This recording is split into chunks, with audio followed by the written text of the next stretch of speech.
ফকিন্নির বাচ্চা পিচ্চির এত বড় সাহস আমাদের এমপি ম্যাডামের গায়ে হাত তুলছে। এটা স্যার কি দেখছেন? ধরুন। এই দাঁড়া।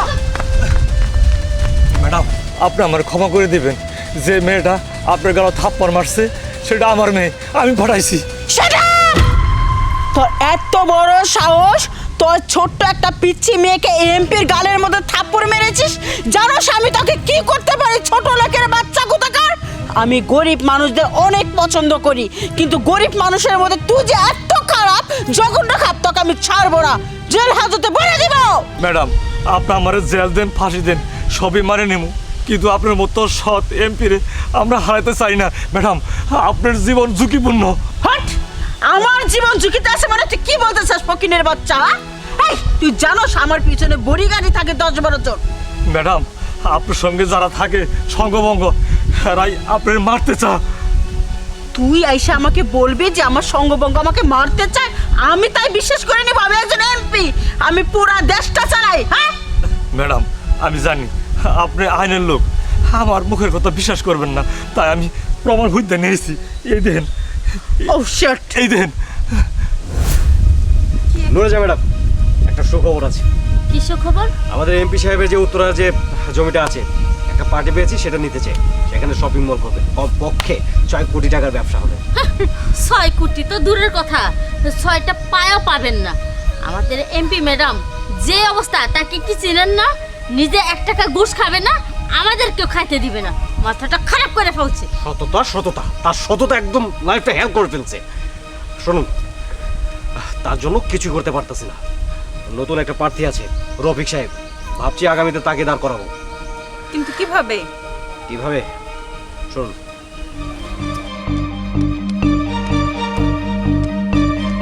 Good idea. আচ্ছা ঠিক আছে, চলুন। চলুন। ভাইজান আপনি আমার মাফ করে দেন। আপনার আমি কত কোনো বকাবাচ্চা করলাম, আমি বুঝতে পারিনি যে আপনি আমার জীবনটা এভাবে বাঁচাবেন। আল্লাহ তোমার কাছে হাজার শুকরিয়া যে তুমি এই লোকটারা আমার কাছে পাঠাইছো ফেরেশতার মতো। আমি আমি আমাকে মাফ করছেন নাকি? ম্যাডাম ম্যাডাম এই দেখেন, এই ফকিন্নির বাচ্চাটারে ধরে নিয়ে এসেছি। আপনি এখন একে শিশু কারাগার দিয়ে দেন। হ্যাঁ শিশু কারাগারে দিব, কিন্তু ওকে না, তোদের তোদের আমি জেলখানায় ভরে দিব। কি বলতেছেন ম্যাডাম? কি বলছেন আমরা ম্যাডাম? আবার কি করলাম? হ্যাঁ তাই তো, কিছু বুঝতে পারছি না তো ম্যাডাম। কিচ্ছু করো নাই।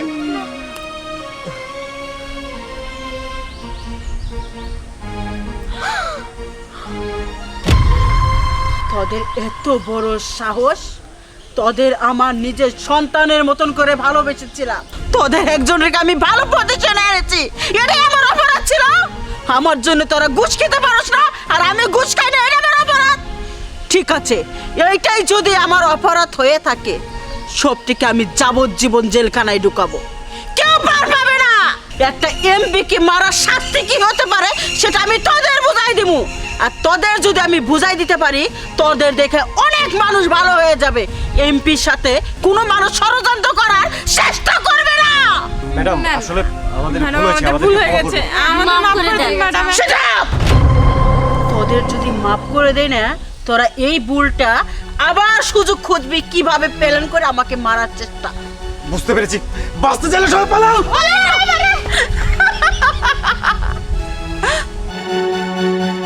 বলায় এত কোনো পার পাবে না, কারণ তোরা যে রাস্তাটাই যাবি ওই রাস্তাটাই আমার।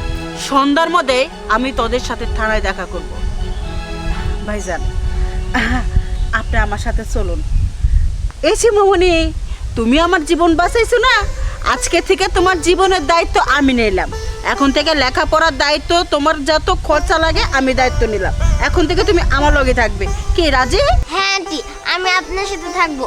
আমার তো কেউ নেই, শুধু আমার বাবা ছাড়া। ঠিক আছে, তুমি আজকে থেকে আমার লগে থাকবে, আর তোমার আব্বুকে আমার একটা ফুলের বাগান আছে, ওই ফুলের বাগানের দায়িত্ব দিয়ে দেবো। আপনি প্রতিদিন ফুল বাগানে পানি দিবেন, আর আপনি রাস্তায় এসে মুচিগিরি করতে হবে না, ওকে? আসো এখন আমার বাসায় যা, খুব ভালো মন্দ খাওয়াবো তোমাদের।